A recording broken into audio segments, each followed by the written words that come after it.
하나님 말씀 보겠습니다. 하나님 말씀은 신약 성경 히브리서 2장 14절부터 18절까지 말씀입니다.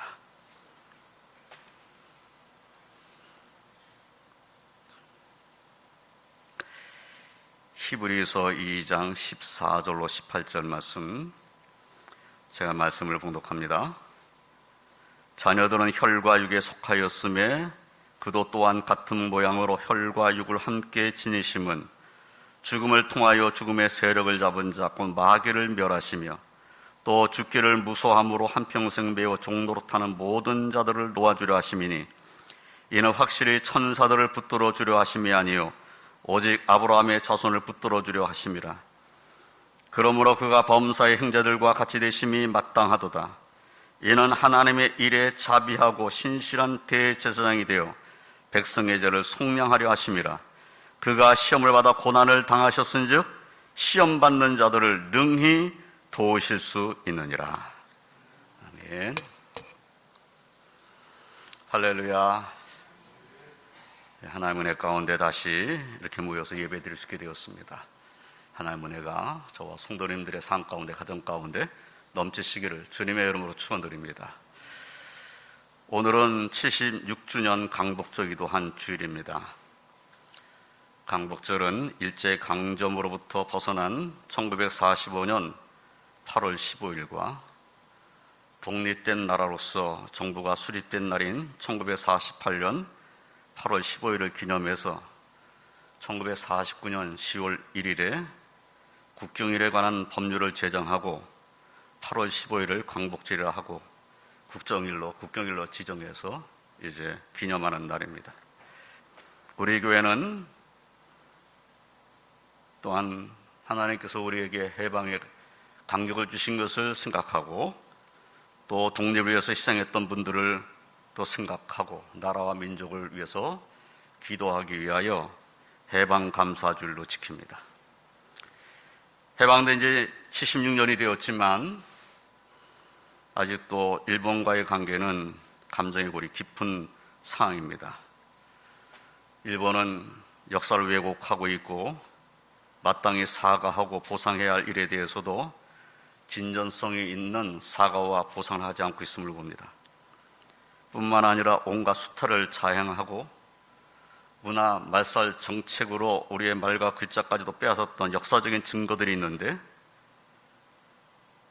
일본이 지배하였기 때문에 우리나라가 발전할 수 있었다고 하는 정말 말도 안 되는 주장을 하는 이들이 있다느니 정말 기가 막힙니다. 그러기에 민족의 감정은 자꾸 골이 깊어지는 것 같습니다. 우리는 해방 이후 척박한 환경 속에서, 그리고 전쟁을 겪은 이후 폐허가 된 잿더미 위에서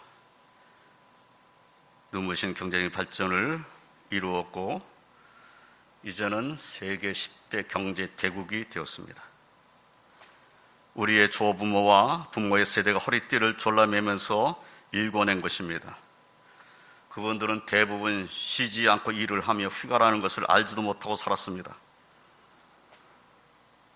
또한 성도님들은 힘들고 어려운 삶을 살면서 그 가난한 중에도 하나님의 전에 엎드려 기도하고 또 하나님께서 인도해 주시고 축복하실 것을 확신하며 열심히 일을 했습니다. 그래서 오늘날 우리가 어느 정도, 그리고 정말 감사함으로 누리고 있는 이 경제적인 혜택, 자유는 그 부모 세대의 희생을 얻은 것이다 라는 것을 지금 우리 세대는 잊지 않아야 합니다. 그러나 우리는 냉정하게 우리 나라의 경제 현실을 생각해 봐야 합니다. 우리가 국가적으로나 정치적으로나 완전히 해방되었고 독립되었습니다. 그렇지만은 경제 대국이 되었다고 해도 지금 우리나라의 경제는 미국이나 선진국, 그리고 중국, 일본의 경제에 영향을 받는다고 말할 수 있습니다. 우리의 세대는 이데올로기 세대나 무력전쟁 세대라고 하기보다는 경제전쟁 세대라 이렇게 말할 것입니다. 우리나라에도 세계에 내놓을 만한 그런 기업들이 여럿이 있지만은 인구가 많고 큰 내수 시장을 가지고 있는 미국이나 중국의 글로벌 기업들과의 경쟁은 그렇게 만만한 수준이 아닙니다. 우리나라에 세계 기업들이 있어. 그렇지만은 우리나라는 내수 시장이 너무 작아요. 그러나 경제 대국을 이룬 나라를 보면 인구가 많은 거예요. 인구가 많으니까 다른 나라에 수출하지 않고도 자기 나라 백성들하고도 모든 것이 이루어지는 거예요. 우리나라에서 뭘 만들어내면, 우리나라에서 뭘 판다 그러면 우리나라 인구는 뻔하잖아요. 그러나 중국에서 어떤 물건을 만들어냈어요. 우리나라에서 최대한 팔한다 할지라도 5천만을 팔 거예요. 그래 중국은 팔았다면 몇 억이 되는 겁니다. 경쟁이 잘 안 되는 거예요. 그런데도 불구하고 이러한 때에 그래도 세계에 내놓을 만한 그러한 기업들이 있고 우리나라가 수출을 해서 이만한 경제적인 부를 누릴 수 있게 되었다는 것은 놀라운 일입니다. 그래서 우리는 이것을 하나님의 축복이라고 말해야 되는 것이죠. 지금은 경제적으로 다시 새로운 도약을 이루느냐 아니면 여기에 머무르거나 후퇴하느냐에 갈림길에 서 있는 것 같은 그런 때입니다. 또 오늘날은 코로나19와 변이 바이러스로 인해서 두려움이 모든 나라에 퍼져 있기도 합니다. 인간에게 있어서 압제와 공포로부터의 해방과 자유, 가난으로부터의 해방과 자유, 질병으로부터의 해방과 자유를 추구해 나가는 것은 아주 당연한 일입니다. 그러므로 국가와 정부는 국민들을 외부의 공포로부터 보호하려고 최선을 다해야 하고 빈부의 격차를 줄이려고 힘써야 하고 국민의 건강을 지키기 위해서 노력해야 합니다. 그런데 우리나라는 압제와 공포로부터 정말 놀라운 자유함을 누린 나라가 됐어요. 일제의 압제로부터 벗어났지요. 그리고 군사 독재로부터 벗어났습니다. 자유민주주의 국가를 이루었어요. 희생 없이 된 것이 아닙니다. 압제와 공포로부터 해방과 자유를 어느 정도 쟁취한 나라입니다. 가난했던 60년대를 생각해보면 지금은 엄청난 부국이 되었습니다. 가난의 공포로부터도 어느 정도 벗어난 이런 나라가 됐어요. 질병에 대해서도 우리나라 의료 체계는 세계적입니다. 세계 어느 나라에 내놔도 우리나라 의료 체계를 이길 수 있는 나라가 거의 없습니다. 좀 기초과학이 부족한 것이 문제이지만은 그것도 해결될 것입니다. 질병을 관리하는 일에 대해서도 우리나라는 상당한 수준에 이루었습니다. 좀 국가로서 또 정부로서 해야 할 일들을 정말 아주 열심히 그 일을 잘 감당하는 분들이 계시다는 것을 우리가 생각하고 감사하고 기도해야 될 것입니다. 그런데 우리는 하나님을 믿는 하나님의 백성들입니다. 우리는 하나님의 말씀인 성경에 주목해야 합니다. 하나님의 말씀인 성경이 말씀하는 해방과 자유는 공포로부터의 해방과 자유, 가난으로부터 해방과 자유, 질병으로부터 해방과 자유만을 말씀하고 있지 않다는 사실을 깨달아야 합니다. 오늘은 본문을 중심으로 하나님께서 우리에게 베풀어 주신 진정한 해방은 무엇인가 하는 것을 함께 생각하면서 은혜를 나누고자 합니다. 첫째로 성경이 말씀하시는 진정한 해방은 죄와 사망으로부터의 해방입니다. 하나님의 형상으로 창조된 인간은 자유의지를 가진 존재로 창조되었습니다. 아담과 하와는 하나님과 함께 에덴 동산에서 매우 자유롭게 살았습니다. 그들은 에덴 동산에서 사는 동안에 괴로움도 없었고 슬픔도 죽음도 모르고 살았습니다. 그러나 그들의 자유는 단 한 가지에 대해서는 제한된 자유였어요. 에덴 동산에서 마음껏 살 수 있지만 한 가지는 제한되어 있었다는 거예요. 그것이 뭡니까? 창세기 2장 16절 17절 말씀을 보면 여호와 하나님이 그 사람에게 명하여 이르시되 동산 각종 나무의 열매는 내가 임의로 먹되 선악을 알게 하는 나무의 열매는 먹지 말라. 내가 먹는 날에는 반드시 죽으리라. 하나님이 정하신 법입니다. 에덴 동산에 있는 모든 나무의 열매는 먹을 수 있습니다. 그러나 선악을 알게 하는 나무의 열매는 먹지 말라고, 먹는 날에는 반드시 죽는다고 말씀하셨어요. 그러니까 선악을 알게 하는 나무의 열매는 먹지 않아야 하는 그러한 명령을 이미 받은 것이죠. 그 부분에 대해서는 제한된 자유입니다. 이렇게 하나님께서 명령하신 것은 인간은 피조물이고 인간은 하나님의 말씀에 순종해야 될 존재다 라는 것을 아주 분명하게 말씀하신 겁니다. 근데 그 말씀을 어기게 되면 죽는다는 거예요. 그것도 반드시 죽는다는 겁니다. 에덴에서 인간은 선악을 알게 하는 나무 열매 외에는 모든 것을 먹을 수 있고 누릴 수 있었습니다. 그러나 그 열매는 먹는 날에는 눈이 밝아져 하나님과 같이 되어 선악을 알게 된다는 뱀의 유혹에 빠진 하와는 결국 그 선악을 알게 하는 나무의 열매를 먹었습니다. 그리고 그것을 남편에게 주어서 남편도 먹고 결국 그들은 에덴에서 쫓겨납니다. 그리고 반드시 죽으리라는 말씀과 같이 사망이 세상에 들어왔습니다. 결국 인간은 사망에 이르게 되었습니다. 에덴 동산에서 쫓겨난 아담의 가정에서 일어난 일은 형 가인이 동생 아벨을 죽이는 인류 최초의 살인사건입니다. 하나님의 뜻을 불순종하고 에덴에서 쫓겨난 그 가정에 일어난 일이 살인사건이었다는 거예요. 죄가 세상에 들어오고 사망이 들어오고 그리고 시기와 질투, 악독과 쟁투와 분열과 싸움이 들어왔습니다. 인간은 죄와 사망에 종도타며 살게 되었습니다. 그러므로 인간에게 있어서 진정한 해방과 자유는 죄와 사망으로부터의 해방과 자유입니다. 그러나 이러한 참된 해방과 자유는 국가가 주는 것이 아닙니다. 아무리 강한 군대를 가진 국가라고 할지라도 죄와 사망에서 백성을 구할 수는 없습니다. 강한 군대가 나라를 지키고 강한 경제력이 나라를 튼튼하게 만들어간다는 사실을 우리는 잘 알고 그것을 생각합니다. 그래서 강한 군대를 유지하기를 원하고 그리고 강한 경제력을 갖추기를 원하는 거지요. 강한 군대가 있고 강한 경제력을 지녔다면 그 나라는 누구의 압제도 받지 않을 것입니다. 그리고 어떤 나라의 눈치도 볼 필요가 없을 것입니다. 그렇다면 그것에 참된 자유가 있다고 생각할 수 있습니다. 2015년도에 세계를 충격에 빠뜨린 사진이 하나 공개되었습니다. 그 사진은 파도에 밀려온 3살 배기 시리아 난민 쿠르디라는 어린이의 사진이었어요. 그런데 그 사진 속의 쿠르디 어린이는 죽은 상태였습니다.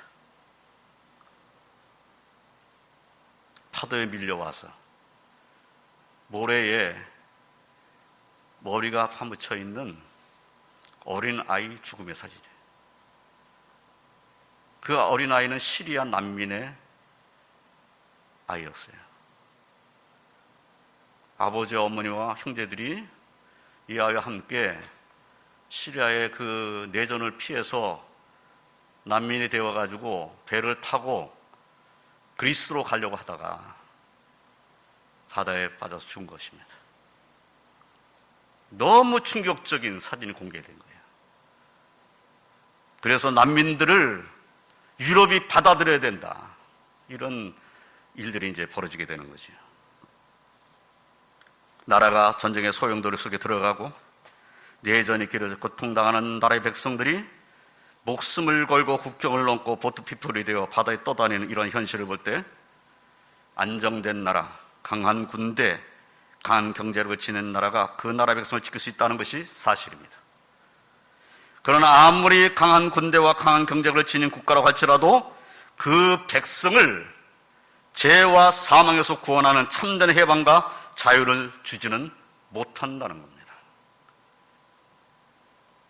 한나라의 흥망성쇠의 역사를 주관하신 분이 하나님이십니다. 그리고 인간에게 진정한 해방과 자유를 주시는 분 역시 하나님이십니다. 예수님께서는 요한복음 8장 34절에서 진실로 진실로 너에게 이르노니 죄를 범하는 자마다 죄의 종이라고 말씀하셨습니다. 어느 정도의 자유는 민족의 해방에서, 경제적인 독립과 발전에서, 그리고 또한 정치적인 독립, 안정된 사회 속에서 얻어지기도 합니다. 그러나 진정한 해방, 참 자유는 죄로부터의 해방과 자유입니다. 죄의 사슬에서 노임받는 이것이 진정한 해방이고 자유입니다. 그러나 인간에게는 스스로를 죄와 사함으로부터 해방하여 자유롭게 할 능력이 없습니다. 죄는 하나님과 우리의 관계를 완전히 파괴해버리고, 죄는 우리가 하나님께로 가는 길을 막습니다. 죄는 우리를 파멸의 구렁텅이로 몰아넣습니다. 그러므로 사도 바울은 자신의 진정한 모습을 발견한 후에 로마서 7장 24절에 이렇게 고백했습니다. 오호라, 나는 공고한 사람이로다. 이 사망의 몸에서 누가 나를 건져내랴. 사랑하는 성도 여러분, 주님께서 말씀하신 것처럼 죄를 범하는 자마다 죄의 종입니다.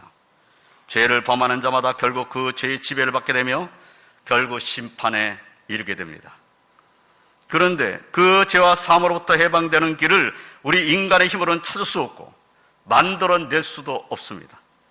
죄와 사함으로부터 해방되는 것이 진정한 해방과 자유임에도 불구하고 죄로부터 벗어날 힘이 우리 인간들에게는 전혀 없다는 것이 우리들의 문제입니다.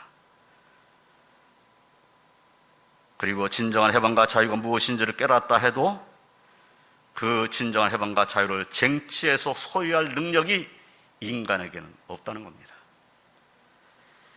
이 사실을 철저히 깨닫는 사람이 하나님의 은혜가 얼마나 큰지를 아는 것입니다. 저와 성도님들에게 이 하나님의 은혜가 충만하시기를 주님의 이름으로 축원드립니다.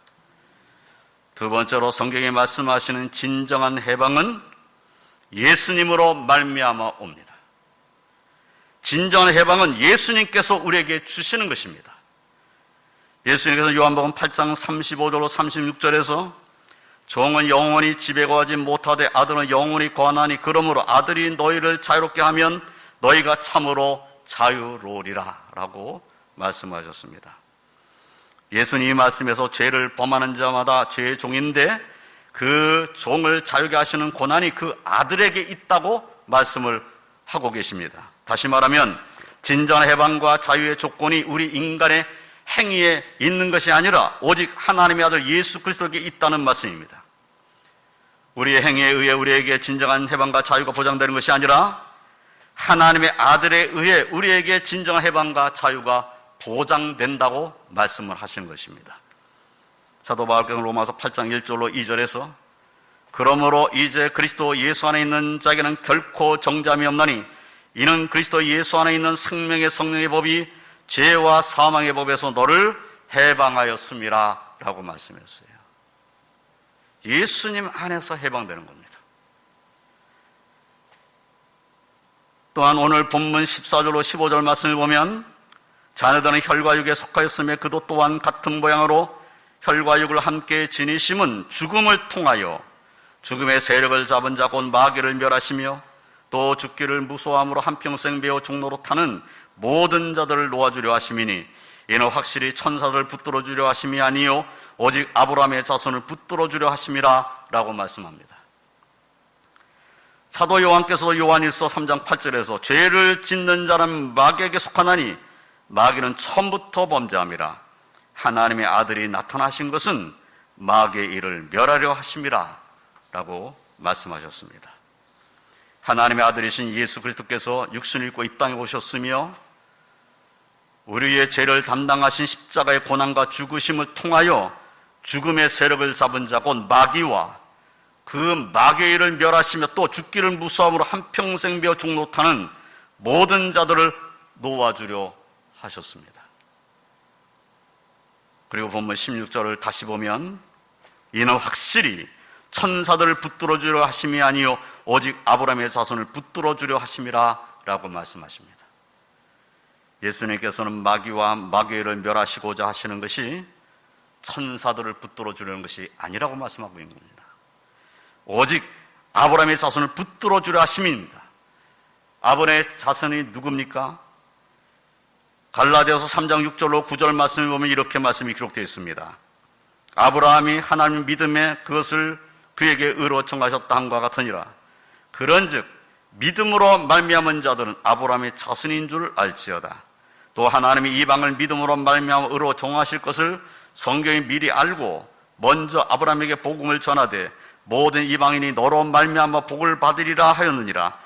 그러므로 믿음으로 말미암은 자는 믿음이 있는 아브라함과 함께 복을 받느니라 라고 말씀하셨습니다. 이 말씀과 같이 예수님을 믿는 이들은 아브라함의 후손입니다. 그들이 아브라함과 함께 복을 받을 사람들입니다. 그러므로 예수님을 믿는 우리가 곧 아브라함의 후손입니다. 본문 17절 18절 말씀을 보면 그러므로 그가 범죄 행자들과 같이 되심이 마땅하도다. 이는 하나님의 일에 자비하고 신실한 대제사장이 되어 백성의 죄를 속량하려 하심이라. 그가 시험을 받아 고난을 당하셨은즉 시험 받는 자들을 능히 도우실 수 있느니라 라고 말씀하십니다.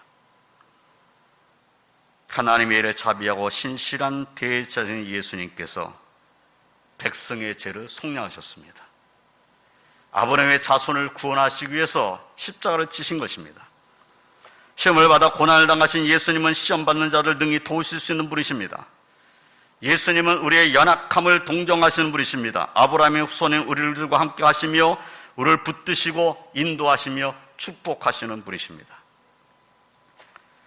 사랑하는 성도 여러분, 하나님의 아들 예수 그리스도께서 십자가에서 대속의 보혈을 흘리심으로 우리에게 정죄와 사망과 심판으로부터의 진정한 해방과 자유를 주셨습니다.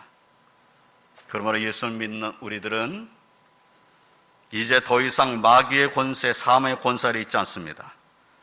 우리에게 진정한 해방과 자유를 주신 예수님께 감사를 드리고 그 은혜를 찬송함으로 주님께 영광 올려드리시기를 주님의 이름으로 축원드립니다. 이제 말씀을 정리하겠습니다. 하나님의 성품을 닮은 인간은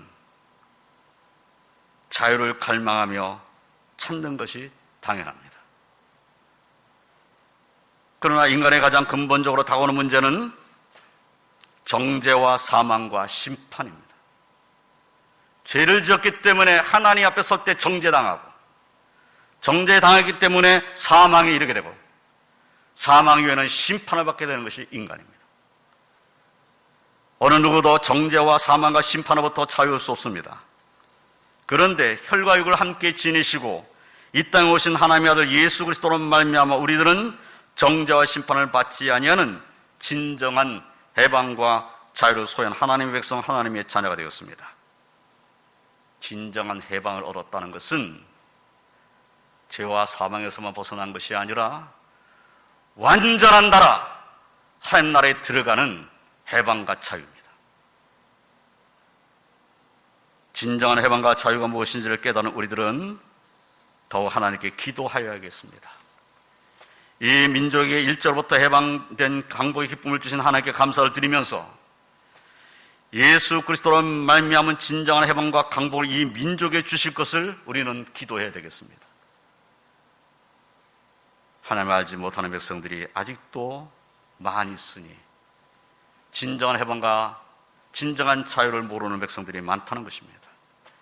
더구나 저 북녘 땅에는 지금도 압자에 있는 우리의 동포들이 있습니다. 그 압자에서도 눈물 뿌려 기도하고 있는 하나님 백성들이 있습니다. 우리가 그것을 생각하면 하나님 저 북녘 땅에도 진정한 자유가 올 수 있게 해달라고 우리는 기도해야 되겠습니다. 이 민족이 정말 하나님께 주시는 이 진정한 해방이 무엇인지, 이 자유가 무엇인지를 알게 해달라고 우리는 하나님 앞에 기도해야 되겠습니다. 그리고 코로나19와 변이 바이러스의 공포로부터 우리 모두를 해방시켜 주실 것을 우리는 기도해야 되겠습니다. 이 한 주간도 우리를 눈동자같이 지켜주시는 하나님의 은혜로 말미암아서 강건하시기를 주님의 이름으로 축원드립니다. 기도하겠습니다. 하나님 감사합니다. 이 민족을 사랑하시고 긍휼을 베풀어 주셔서 해방의 기쁨, 강복의 기쁨을 주신 하나님, 이제는 예수 그리스도로 말미암은 진정한 해방과 자유의 기쁨을 허락하여 주시옵소서. 하나님 알지 못했던 백성들이 알게 해 주시옵소서. 호라이거로 고통당하는 때이지만 이때가 하나님을 찾을 때이며 하나님을 의지할 때이며 예수 그리스도의 은혜를 사모할 때인 것을 이 나라, 이 백성, 이 민족이 알게 하여 주시옵소서. 예수 그리스도의 은혜 안에서 진정한 자유의 기쁨을 누릴 수 있는 은혜가 이 나라, 이 백성들에게 넘치게 하여 주시옵소서. 저 북녘 땅 우리 동포들에게도 주님 긍휼을 베풀어 주시옵소서. 공산체에서 신음하고 있는 백성들을 기억해 주시되 특별히 하나님 앞에 눈물로 기도하고 있는 하나님 백성들의 그 눈물의 기도를 기억하여 주시옵소서. 어서 속히 우리 모두가 다 함께 하나님 앞에 마음껏 찬송 드릴 수 있고 영광 올려드릴 수 있는 그날을 허락하여 주시옵소서. 이 한민족이 진정으로 하나 되게 하시고 진정한 해방과 광복의 기쁨을 누릴 수 있는 그 복된 날이 속히 오게 하여 주시옵소서. 주께서 이 민족을 사랑하시며 축복하여 주실 줄을 믿습니다. 또한 한국교회를 축복하여 주실 줄 믿습니다. 한국교회는 다시 성령으로 충만하며 깨어 일어나 빛을 발하는 교회가 되게 하시고 하나님 영광을 선포하는 그러한 교회들이 될 수 있도록 은혜 베풀어 주시옵소서. 다시 한번 한국교회가 이 민족에게 빛을 전하는 교회가 되게 하여 주시옵소서. 주님, 오늘도 제 백성들의 예배를 받아주시며 더욱 믿음 안에 거하게 하시며 예수 그리스도의 능력에 힘입는 하나님 백성들 되게 해주시옵소서. 이 영상을 보며 예배드리는 제 백성들에게도 같은 은혜 주셔서 더 하나님께 감사드림이 가득하게 주시옵소서. 예수님의 이름으로 간절히 기도드리옵나이다. 아멘.